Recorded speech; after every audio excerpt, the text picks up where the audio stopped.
Public Accounts Committee back to order, and just for the listening public, we're still dealing with government's use of outsourced services, and this afternoon we have Ms. Satonia Cacho, Chief Officer, Minister of Education, Youth, Sports, Agriculture, and Lands.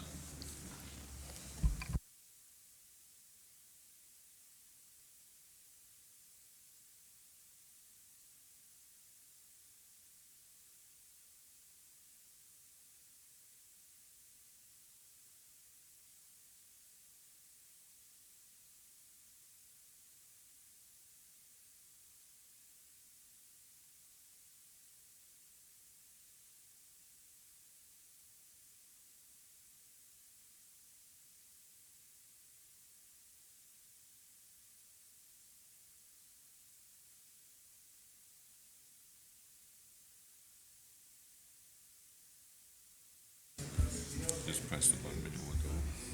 Which one? The red one. I pressed it already. Okay. Satonia Cacho, Chief Officer in the Ministry of Education, Youth, Sports, Agriculture, and Lands. I do solemnly, sincerely, and truly declare and affirm that the evidence I shall give to this Honorable Legislative Assembly shall be the truth, the whole truth, and nothing but the truth. Thank you. You want me to answer questions too? Yes, sir.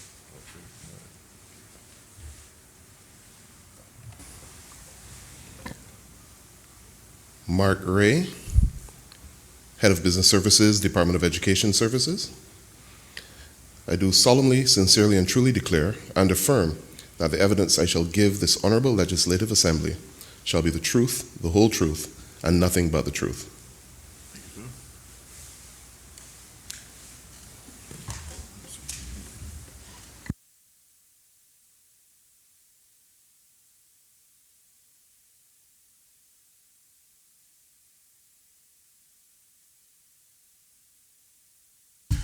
Good afternoon.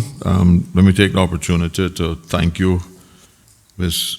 Cacho, for accepting our invitation, and also let me publicly congratulate you on your most recent confirmation as Chief Officer in the Ministry of Education, and anything this committee can do to help you along, we will do that. So, as you would have been made aware, we are dealing with government's use of outsourced services. And we kind of brought you here because the Auditor General reported as a case study the way you handle the bus contract, and we hope that the rest of the civil servants who are listening, particularly the chief officers, will all call you up this afternoon and get some advice with you of how to handle their procurement. Would you like to just if take us through how you came about doing it that way, and how you felt about the results that you got? Mr. Chairman, can I just recuse myself from the session as a result of being the councillor again for the Minister of Education, and I'll just remain as an observer. Thank you. Okay, my apologies. Yeah.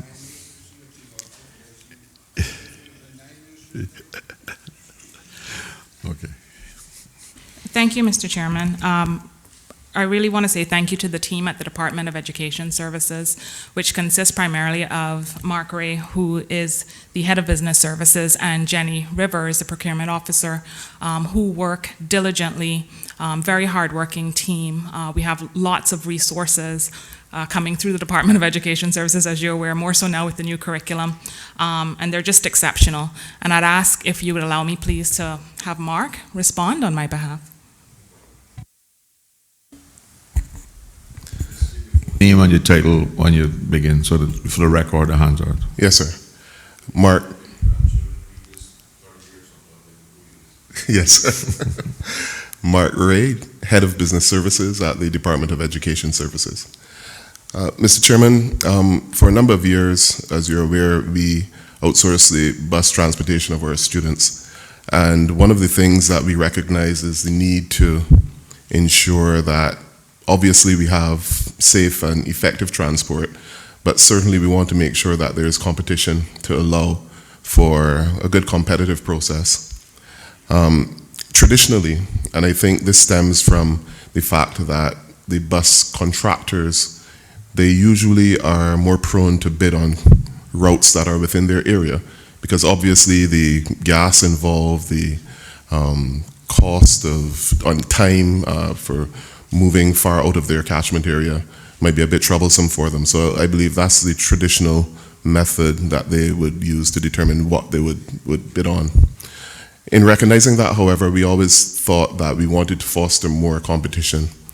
And one of the things we decided to do was to break the tender down. Previously, they would submit their pricing as a lump sum. And we thought maybe if we could get them to break it down, we would have more opportunity for better comparison, to be able to evaluate a bit more clearly, and to really kind of see how if we can negotiate to get better value for money, recognizing, of course, the large amounts of money that we spend on outsourcing busing. In so doing, one of the interesting, I would say, lessons learned from it was that, as with any private business, you have variations in the way different businesses go about creating their costs.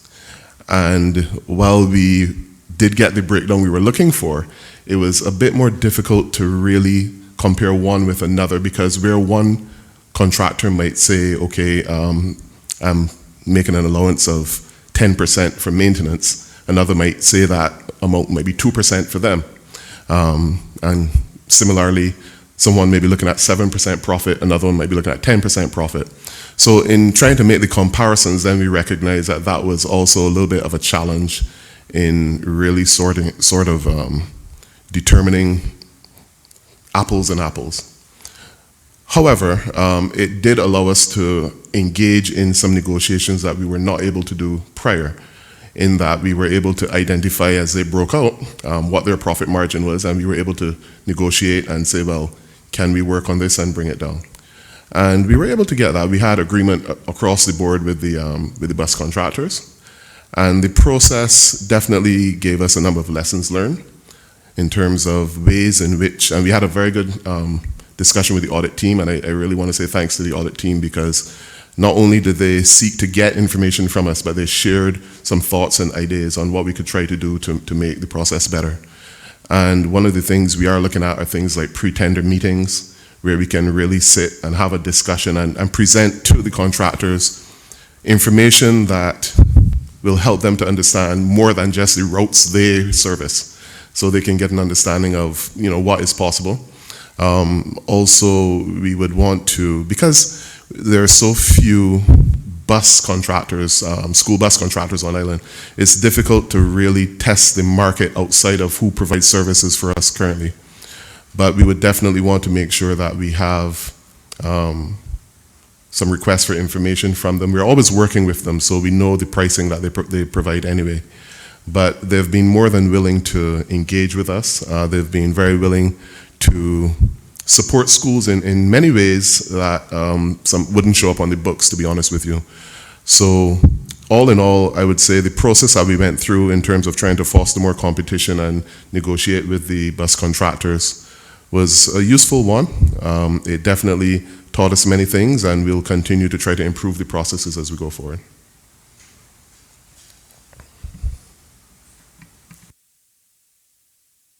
Thank you very much. And we also noticed from the report that you're one of the few ministries at that level who prepared a business case. And we think that that was helpful. And you want to tell us a little bit how you went about preparing a business case, and did you avail yourself to the model that's on the procurement office website? So the development, Mr. Chairman, sorry, the development of the business case was in an area related to IT services, excuse me, for our student information system. And that business case was actually prepared by our IT manager in the ministry. But at the time, if I'm not mistaken, I don't think the model was available through government at that point. But it was prepared. It was prepared to definitely give some form a justification as to why we would look to go in a sole source manner to acquire this particular software. Of course, in education, we always have to identify resources that meet with our curriculum needs. Excuse me. So in that case, where we used it for the IT program, and also in several cases where we're doing it now for a new curriculum, we are doing a lot of business justification cases because we recognize, as you will all appreciate, that if you have a specific curriculum that's being delivered, you need specific tools that will meet those needs. So we have already, we continue to engage the business justification case model and utilize it. And going forward, as per the requirements of the procurement law, we will do it for our tenders that we put out this year. Do you have any plans to broaden this out to things like your janitorial, your maintenance, and stuff like that, which is substantial amounts of money? Yes, sir, definitely, because they all fall under the guidelines for the procurement law. So those will require business cases.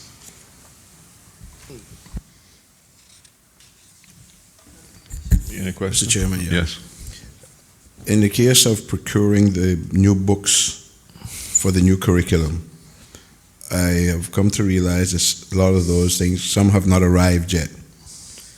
In your future dealings, when you deal with these people and procuring the stuff, will you be giving them deadlines to have it delivered and to be on time to something like what's happening that making it a little difficult by still going along? Will that be covered in your next procurement plan or whatever? Yeah, one of the risks that we identified when procuring curriculum resources was that we had quite a short lead-up time between when we ordered those resources, once they had been selected, because sufficient research needed to be done to ensure that we procured the right resources. And so that was a risk we identified early on. The majority of the resources arrived on island as scheduled. Mr. Chair, through you. We had the hurricane that affected the Bahamas, and that slowed down some of our shipment, and that was beyond our control. That being said, Mr. Ray and Jenny Rivers worked with the companies that we ordered from to try to get the material as quickly as we could. And they engaged in things like providing materials online where possible until the physical books could arrive. Questions? Oh yeah, I mean they're really treating you good this evening, Mr. Too, yeah? But in all fairness, we as the Auditor General has said, you know, we're glad to see that you have adopted this style of procurement and you're being as constructive and definitive as I are, and we congratulate you for doing it, and we lean on you to brag a little bit in your chief officer's minutes and tell them how good the PSC chairman treated you, and if you want to get treated well by the PSC chairman, you better start doing these kind of things, right? So thank you all very much for coming, and it's been a pleasure talking to you. Yes. Thank you, Mr. Chairman. I'd like to say thank you to the audit team as well. Based on the recommendations, Mark didn't get to speak to it, but we've also put in success criteria in all of our contracts, as was one of the recommendations. And we have plans next year, now that the curriculum ordering has mostly been completed, to look at the monitoring evaluation process of those contracts as recommended by the Auditor's Office. And again, I'd like to really thank the team at the Department of Education Services for their work.